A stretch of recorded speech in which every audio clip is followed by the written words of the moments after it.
محمد بن قاسم اس خطے میں کیوں آیا تھا، اس کے مقاصد کیا تھے اور اس کی عمر کتنی تھی؟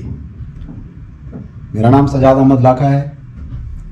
آج ہم اس موضوع پر بات کریں گے کہ جو آنے والی نسل کو، بچوں کو ہم نصاب میں پڑھاتے ہیں وہ کتنا سچ ہوتا ہے اور جو حقائق ہیں وہ اس سے کتنے مختلف ہوتے ہیں۔ بات شروع کرتے ہیں۔ محمد بن قاسم حجاج بن یوسف کا بھتیجا تھا، اور ایک مشہور کہانی جو بچوں کے ذہن میں انڈیلی گئی وہ یہ تھی کہ کوئی تحائف آ رہے تھے، کوئی ایک بحری جہاز تھا، اس میں خواتین تھیں، اس میں بچے تھے، ان کو راجہ داہر کی فوجوں نے لوٹ لیا اور تو ان بچوں کو قیدی بنا لیا۔ پھر ایک لڑکی نے خون سے خط لکھا حجاج بن یوسف کو کہ مسلمان امت کی ایک بیٹی یہاں پہ قید ہے اور آپ مدد کریں، آپ ہمیں اس قید سے رہائی دلائیں۔ اور محمد بن قاسم حجاج بن یوسف کا بھتیجا تھا۔ حجاج بن یوسف جس کو دراز دست کہا جاتا ہے اور جس کے ہاتھ پہ ہزاروں بے گناہ مسلمانوں کا خون ہے، اب وہ خلافت کا ایک کارندہ تھا۔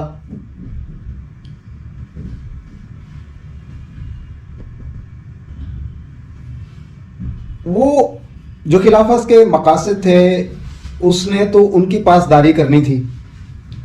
اب وہ خلافت کر کیا رہی تھی؟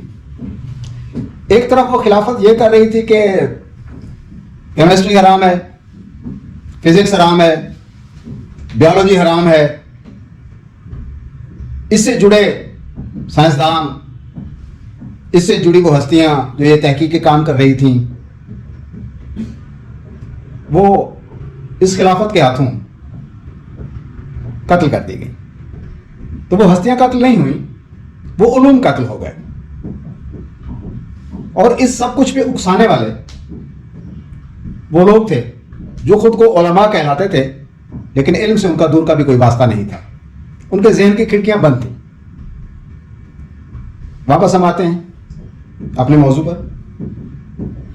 کراچی میں ایک دربار ہے، ایک بزرگ ہستی کا، عبداللہ شاہ غازی ان کا نام ہے۔ وہ اعلی رسول ہیں، اور اس وقت اعلی رسول کو چن چن کر قتل کیا جا رہا تھا۔ وہ پناہ کی تلاش میں اس خطے میں آ نکلے۔ راجہ داہر کا واحد قصور، اس کا واحد جرم اس خانوادہ رسول کے ایک فرد کو پناہ دینا تھا۔ اس نے پناہ دے دی۔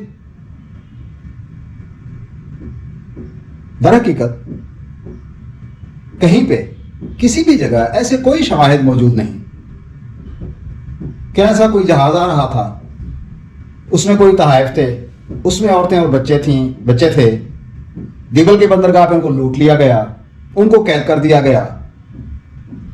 یہ زیب داستان کے لیے، حقیقت پر پردہ ڈالنے کے لیے یہ کہانی گڑھی گئی،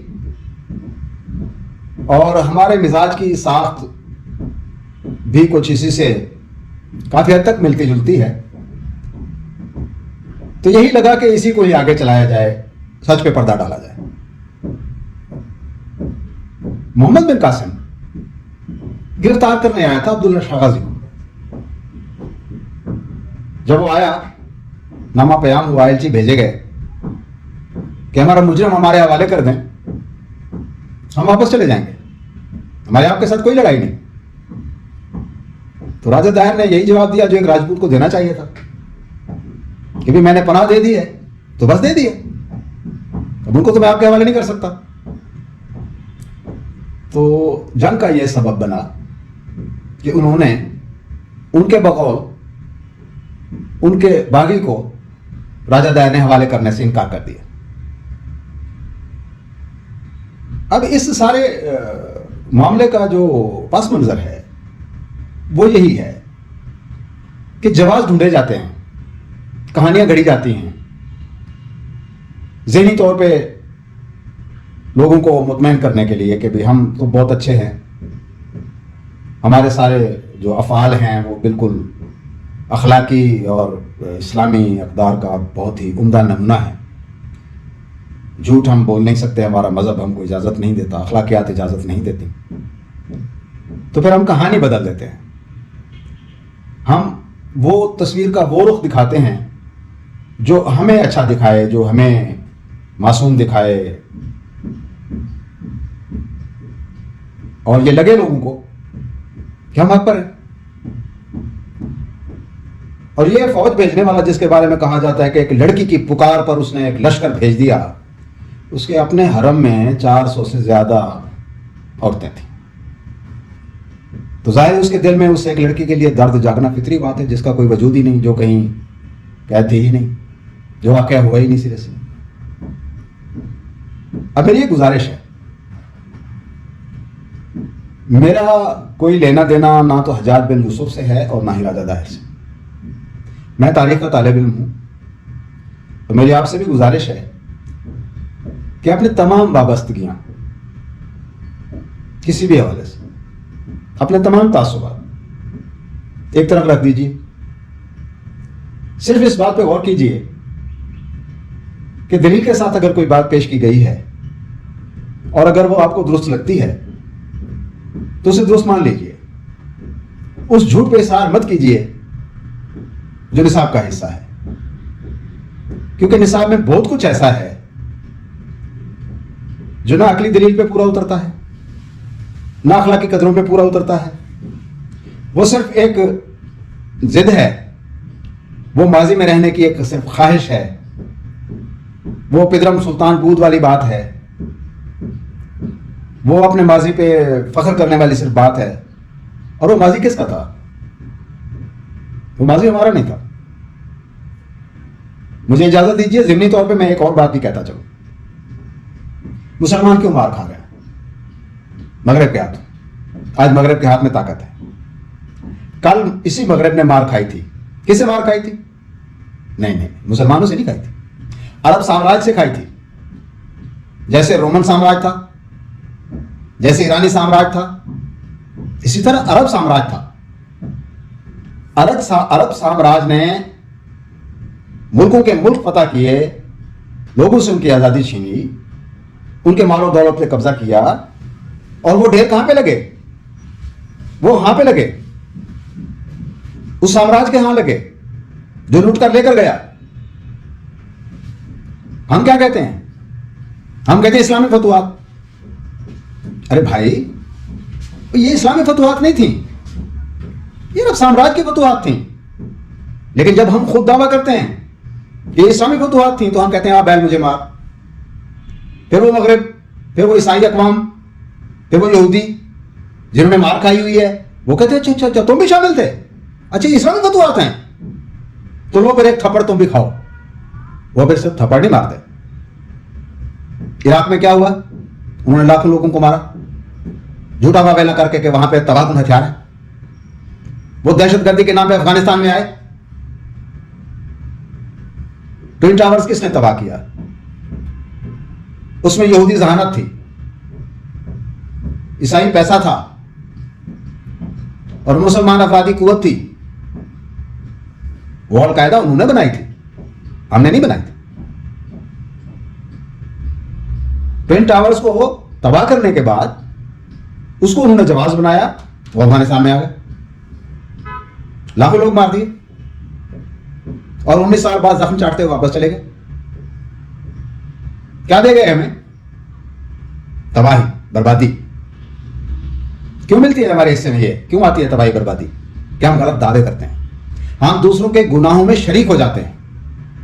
چلیں واپس آتے ہیں محمد بن قاسم پر۔ اب جو کہا جاتا ہے کہ وہ 17 سال کا نوخیز جوان تھا، اس کی ابھی مسیں بھیگ رہی تھیں، وہ لشکر لے کر آیا اور اس نے آ کے فتح کر دیا اور اسلام کے جھنڈے گاڑ دیے اس نے۔ ارے بھائی، 37 سال اس کی عمر تھی، 37 سال، ٹھیک ہے؟ تو اتنے بھولے نہ بنے، اتنے معصوم نہ بنے، ذہن کی کھڑکیاں کھولیں، سوچ کے در کھولیں، چیزوں کو سمجھنے کی کوشش کریں۔ اسلام دین فطرت ہے، بہت ہی آسان مذہب ہے اور یہ صرف اخلاق پہ استوار ہے. یہ مذہب اس لیے نہیں آیا کہ اس کی بنیاد پہ قتل و غارت گری کی جائے. یہ مذہب اس لیے نہیں آیا کہ آپ پرانے سامراج کی جگہ لے کر نیا سامراج بن جائیں. یہ تبلیغ کا مذہب ہے. جہاد اس کا ایک رکن ہے. جہاں ضرورت پڑتی ہوتی تھی جہاد ہوتا تھا. اسلامی تعلیمات سے کسی کو کوئی انکار نہیں. الحمدللہ میں خود مسلمان ہوں. میری صرف اتنی گزارش ہے کہ یہ جو کچھ بھی تاریخ کے ساتھ کھلواڑ ہو رہا ہے, یہ جو کچھ ہمارے بچوں کے ذہنوں میں بٹھایا جا رہا ہے کہ محمد بن قاسم بنو, تو انہیں محمد بن قاسم نہ بناؤ, اسے اچھا انسان بناؤ. اسے وہ انسان بناؤ جو اسلام کی روح کو سمجھے. صرف ایک خطے کی تاریخ پر اپنے تعصبات کے وار نہ کرے. مجھے امید ہے آپ نے اس بات کو ٹھنڈے دل سے سنا ہوگا اور اس پہ آپ سوچ بچار بھی کریں گے. اور اگر آپ کو فرصت ملے تو غیر نصابی مطالعہ ضرور کیجیے. آج انٹرنیٹ کا دور ہے, ایک کلک پہ ہے, کچھ بھی مخفی نہیں, سب کچھ آپ کو مل جائے گا. اور میں آپ کی سوچ کو یہ غذا دے کر جا رہا ہوں کہ اپنے بچوں کے نصاب کا جائزہ لیجئے. آپ کو بہت ساری چیزیں خلاف حقیقت نظر آئیں گی. اگر آپ اس صورتحال کو عملی طور پہ سمجھنا چاہتے ہیں تو عبداللہ شاہ غازی کے مزار پہ جائیے, تھوڑا سا کھوج لگائیے. وہ کب تشریف لائے, وہ کیوں تشریف لائے, کن حالات میں ان کو یہاں پہ پناہ ملی, ساری چیزیں واضح ہو جائیں گی. اب محمد بن قاسم کا انجام بھی سن لیجئے کہ جس وقت وہ یہ مہم لے کر آیا تھا عبداللہ شاہ غازی کو گرفتار کرنے کی, تو اس وقت جو خلیفہ تھا وہ اس کے چچا کا دوست تھا. جب یہ مہم سر ہو گئی تو اس خلیفے کی جگہ نیا خلیفہ آ چکا تھا. حجاج بن یوسف مر چکا تھا. محمد بن قاسم کو واپسی کا پروان ملا. اس خلیفہ کے ساتھ محمد بن قاسم کے تعلقات اچھے نہیں تھے. وہ طے کر کے بیٹھا تھا کہ اس کو اب میں نے سزا دینی ہے.